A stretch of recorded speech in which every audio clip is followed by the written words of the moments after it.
ओम शांति। आज 17 अगस्त 2022 की शाकार मुरली। आज बाबा ने कहा, मीठे बच्चे, बाप तुम्हें बेहद का समाचार सुनाते हैं। तुम अभी सौदर्शन चक्रधारी बने हो। तुम्हें 84 जन्मों की स्मृति में रहना है और सबको यह स्मृति दिलानी है। आज का प्रश्न, शिव बाबा का पहला बच्चा ब्रह्मा को कहेंगे, विष्णु को नहीं। क्यों? उत्तर, क्योंकि शिव बाबा ब्रह्मा द्वारा ब्राह्मण संप्रदाय रचते हैं। अगर विष्णु को बच्चा कहें तो उनसे भी संप्रदाय पैदा होनी चाहिए, परंतु उनसे कोई संप्रदाय होती नहीं। विष्णु को कोई मम्मा बाबा भी नहीं कहेंगे।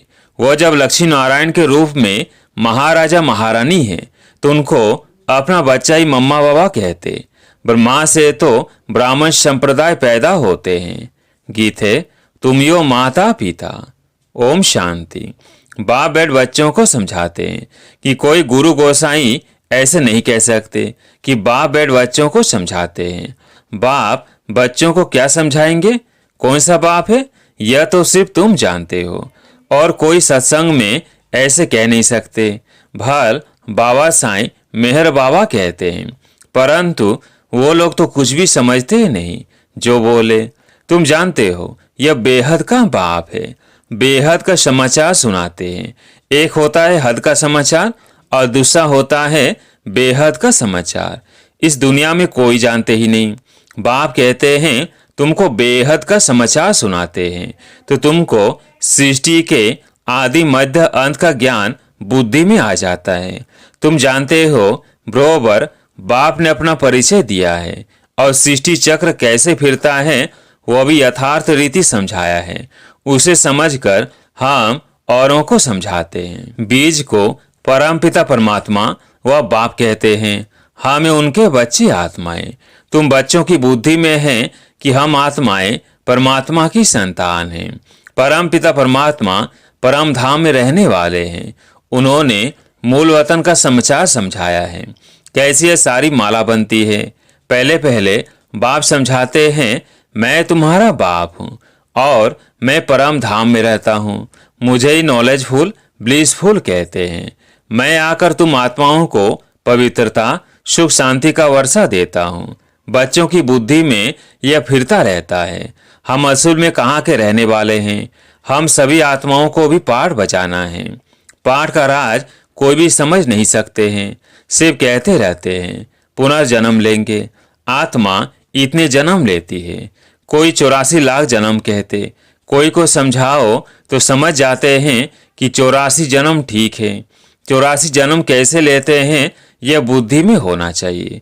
बरोबर हम शतो प्रधान थे, फिर शतो रजो तमो में आए हैं। अब फिर संगम पर हम शतो प्रधान बन रहे हैं। यह जरूर तुम बच्चों की बुद्धि में होगा, तब तो तुमको सौदर्शन चक्रधारी कहा जाता है। यह बातें तो बड़ी सहज है जो बूढ़ियां भी समझा सकती है कि बरोबर हमने 84 जन्म लिए हैं और कोई धर्म वाले मनुष्य नहीं लेते।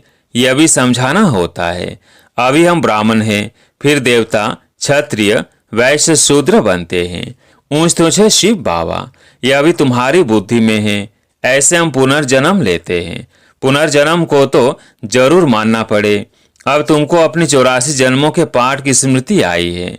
बूढ़ियों के लिए भी यह समझानी बहुत सहज है। तुमको कोई किताब आदि पढ़ने की दरकार नहीं रहती।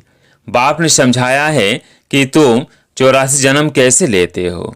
तुम ही देवी देवता थे, फिर 8 जन्म सतयुग में, 12 जन्म त्रेता में, 63 जन्म द्वापर कलयुग में लिए, और यह एक जन्म है सबसे ऊंच। तो सहज समझते हो ना। कुरुक्षेत्र की बूढ़ी माताएं भी समझती हो ना। कुरुक्षेत्र का नाम मशहूर है, वास्तव में यह सारा कर्म क्षेत्र है। वो कुरुक्षेत्र तो एक गांव है, यह सारा कर्म करने का क्षेत्र है। इसमें अभी लड़ाई आदि लगी नहीं है। तुम इस सारे कुरुक्षेत्र को जानते हो। बैठना तो एक जगह होता है। बाबा ने बतलाया है इस सारे कर्म क्षेत्र पर रावण का राज्य है। रावण को जलाते भी यहाँ है। रावण का जन्म भी यहाँ होता है। यहीं शिव बाबा का जन्म होता है।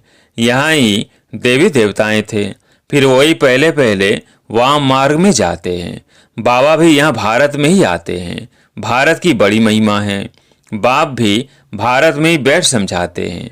बच्चे, तुम 5000 वर्ष पहले आदि सनातन देवी देवता धर्म के थे, राज्य करते थे। उनमें पहले नंबर लक्ष्मी नारायण विश्व पर राज्य करते थे। उसको 5000 वर्ष हुए। उनको विश्व महाराजन, विश्व महारानी कहा जाता था। वहाँ कोई दूसरा धर्म तो है नहीं, तो जो भी राजाएं होंगे वो विश्व के महाराजन ही कहलाएंगे। फिर ये फलाने गांव का, ये फलाने गांव का कहा जाता है। तुम जानते हो हम विश्व का राज्य लेते हैं। बाप ने समझाया है, तुम जमुना के किनारे राज्य करते हो, तो बुद्धि में यह याद रखना है कि 4 युग और 4 वर्ण है। 5वां यह लीप युग है, जिसको कोई जानते नहीं। मुख्य ब्राह्मण धर्म, ब्रह्मा मुख वंशावली ब्राह्मण। ब्रह्मा कब आया? जरूर जब बाप सृष्टि रचेंगे तो पहले ब्राह्मण चाहिए। यह डायरेक्ट ब्रह्मा की मुख वंशावली। ब्रह्मा है शिव बाबा का पहला बच्चा। क्या विष्णु को भी बच्चा कहेंगे? नहीं। अगर बच्चा हो तो उनसे भी संप्रदाय पैदा हो, परंतु उनसे तो संप्रदाय पैदा होती ही नहीं, न उनको मम्मा बाबा कहेंगे। वह तो महाराजा महारानी को अपना ही एक बच्चा होता है। यह कर्म भूमि है। परम पिता परमात्मा को भी आकर कर्म करना पड़ता है, नहीं तो क्या आकर करते जो इतनी महिमा होती है। तुम देखते हो शिव जयंती भी गाई हुई है।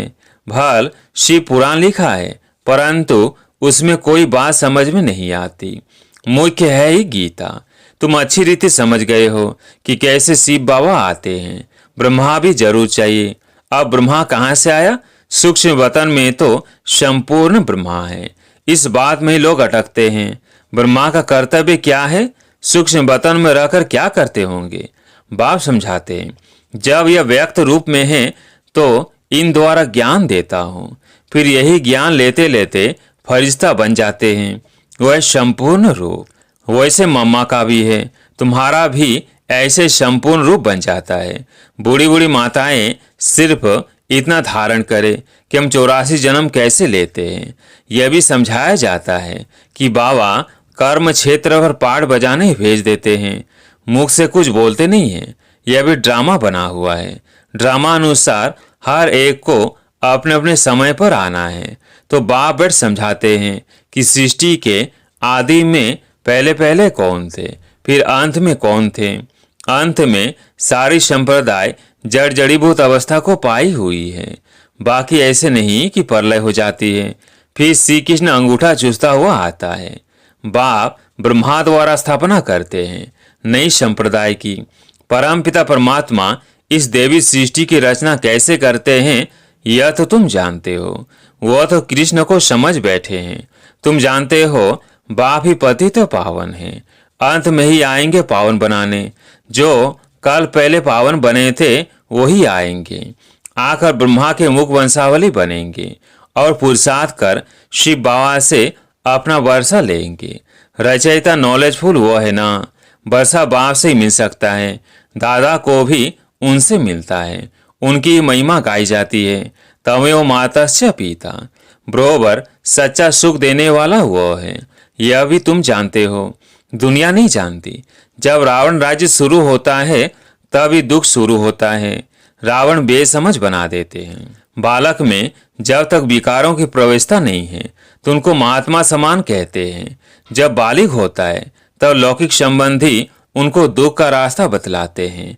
पहला रास्ता बतलाते हैं कि तुमको शादी करनी है। लक्ष्मी नारायण और राम सीता ने क्या शादी नहीं की है? परंतु उन्हों को पता ही नहीं है कि उन्हों का पवित्र प्रवृत्ति मार्ग था। यह अपवित्र प्रवृत्ति मार्ग है। वो तो पवित्र स्वर के मालिक थे, हम तो पतित नर के मालिक हैं। यह ख्याल बुद्धि में आता नहीं है। तुम भारत की महिमा सुनाते हो, क्या यह भूल गए हो? भारत स्वर्ग था, आदि सनातन देवी देवता धर्म था, पवित्र थे। तब तो अपवित्र उनके आगे जाकर माथा टेकते हैं। पति तो पावन बाप ही पावन दुनिया की स्थापना करते हैं। बरोबर पावन भारत था। अभी तो मुख से कहते हैं हम पति थे। कोई लड़ाई आदि होगी तो यज्ञ रचेंगे शांति के लिए। मंत्र भी ऐसे जपते हैं। परंतु शांति का अर्थ समझते नहीं हैं। है भी बड़ा सहज। गॉड फादर कहते हैं तो बच्चे ठहरे ना, वो हम सबका बाप है तो ब्रदर्स ठहरे ना। बरोबर हम प्रजापिता ब्रह्मा के मुग वंशावली बहन भाई ठहरे।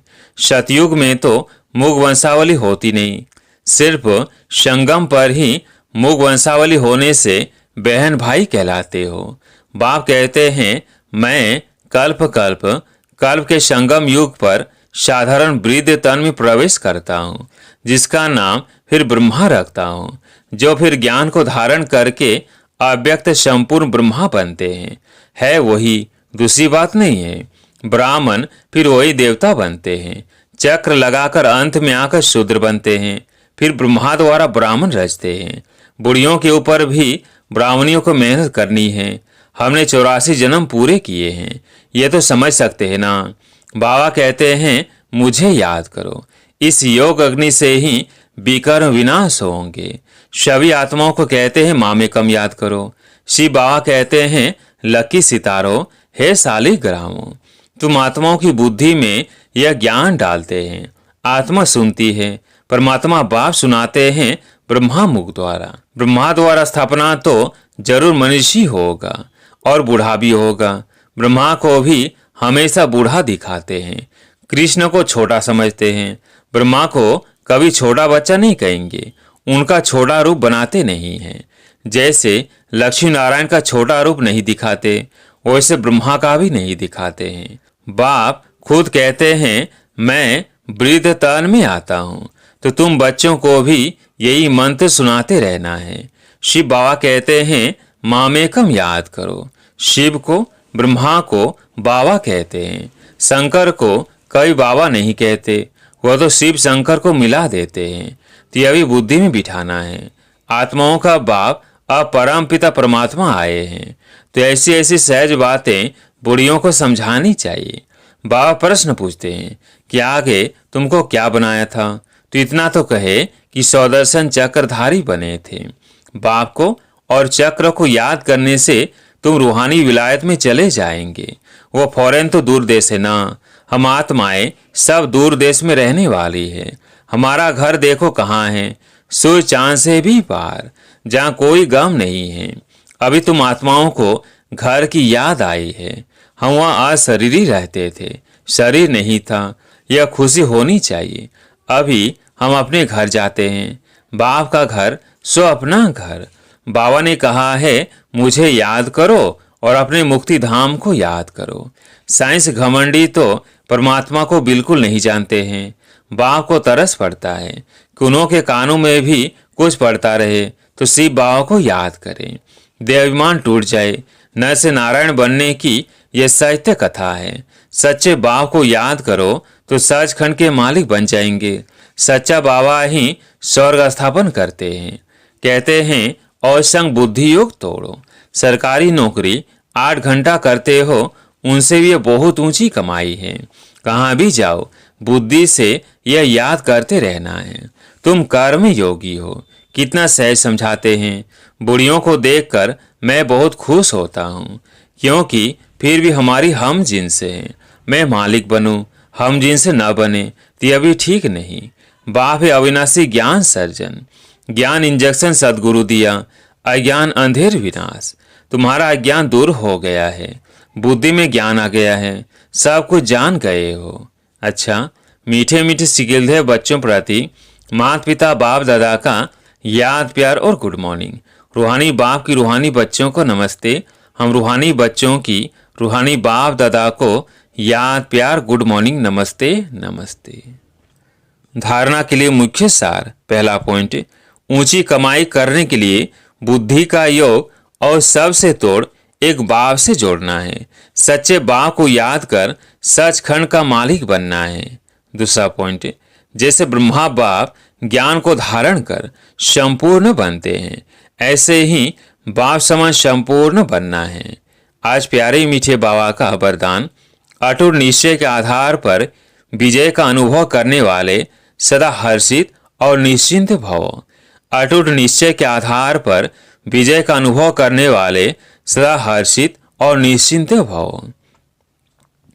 निश्चय की निशानी है मनसा वाचा कर्मणा। संबंध संपर्क हर बात में सहज विजयी। जहाँ निश्चय अटूट है वहाँ विजय की भावी टल नहीं सकती। ऐसे निश्चय बुद्धि ही सदा हर्षित और निश्चिंत रहेंगे। किसी भी बात में यह क्या, क्यों, कैसे कहना भी चिंता की निशानी है।